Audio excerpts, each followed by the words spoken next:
Today we are going to talk about Muhammad Iqbal, also known as Allama Iqbal. Allama means scholar.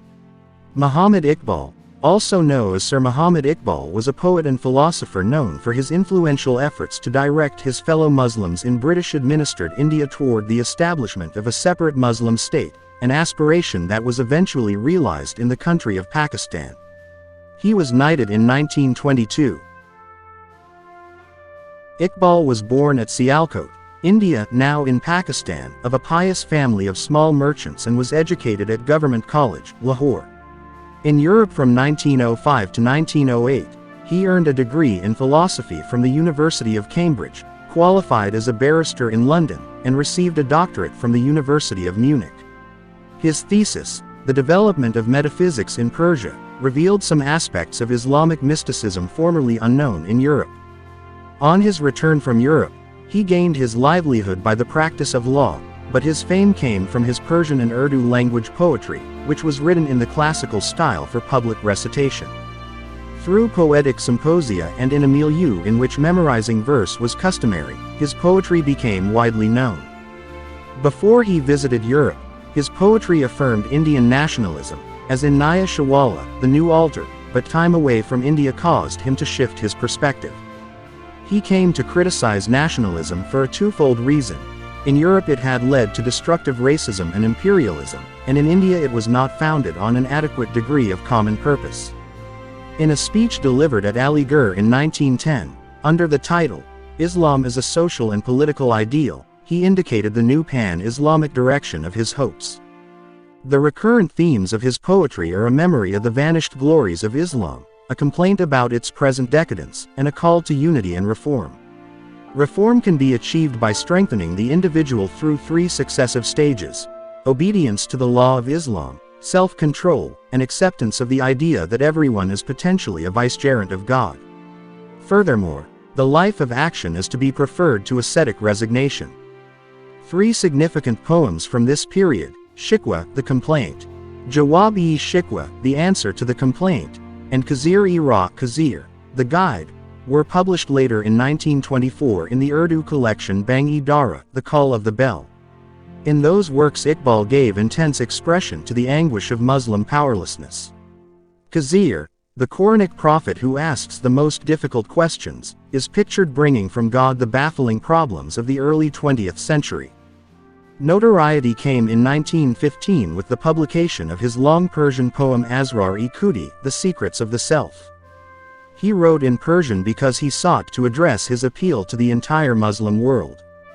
In this work he presents a theory of the self that is a strong condemnation of the self-negating quietism, that is the belief that perfection and spiritual peace are attained by passive absorption in contemplation of God and divine things, of classical Islamic mysticism.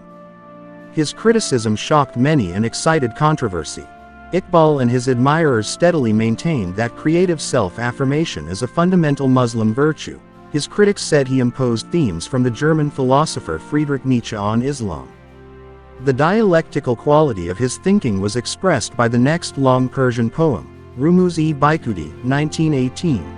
The Mysteries of Selflessness, written as a counterpoint to the individualism preached in the Asrar-e-Khudi. This poem called for self-surrender. The Muslim community, as Iqbal conceived it, ought effectively to teach and to encourage generous service to the ideals of brotherhood and justice. The mystery of selflessness was the hidden strength of Islam. Ultimately, the only satisfactory mode of active self-realization was the sacrifice of the self in the service of causes greater than the self. The paradigm was the life of the Prophet Muhammad and the devoted service of the first believers. The second poem completes his conception of the final destiny of the self. Later he published three more Persian volumes. Payam-e-Mashriq, 1923. Message of the East, written in response to Johann Wolfgang von Goethe's West Oscillature Divan, 1819. Divan of West and East, affirmed the universal validity of Islam. In 1927 Zabur-e-Ajam, Persian Psalms, appeared, about which A.J. Arbery, its translator into English, wrote that, Iqbal displayed here an altogether extraordinary talent for the most delicate and delightful of all Persian styles, the ghazal, or love poem. Javed Nameh, 1932, The Song of Eternity, is considered his masterpiece. Its theme, reminiscent of Dante's Divine Comedy, is the ascent of the poet, guided by the great 13th-century Persian mystic Rumi, through all the realms of thought and experience to the final encounter. His later publications of poetry in Urdu were Bal-e-Jibril, 1935, Gabriel's Wing, Zarb-e-Kalim, 1937, The Blow of Moses, and the posthumous Armagan-e-Hiyas, 1938, Gift of the Hijaz, which contained verses in both Urdu and Persian. He is considered the greatest poet in Urdu of the 20th century. His philosophical position was articulated in The Reconstruction of Religious Thought in Islam, 1934, a volume based on 6 lectures delivered at Madras, Hyderabad, and Aligarh in 1928 to 1929. He argued that a rightly focused man should unceasingly generate vitality through interaction with the purposes of the living God. The Prophet Muhammad had returned from his unitary experience of God to let loose on the earth a new type of manhood and a cultural world characterized by the abolition of priesthood and hereditary kingship and by an emphasis on the study of history and nature. The Muslim community in the present age ought, through the exercise of ijtihad, the principle of legal advancement, to devise new social and political institutions. He also advocated a theory of ijma, consensus. Iqbal tended to be progressive in adumbrating general principles of change but conservative in initiating actual change. During the time that he was delivering those lectures, Iqbal began working with the Muslim League. At the annual session of the League at Allahabad in 1930, he gave the presidential address, in which he made a famous statement that the Muslims of northwestern India should demand status as a separate state.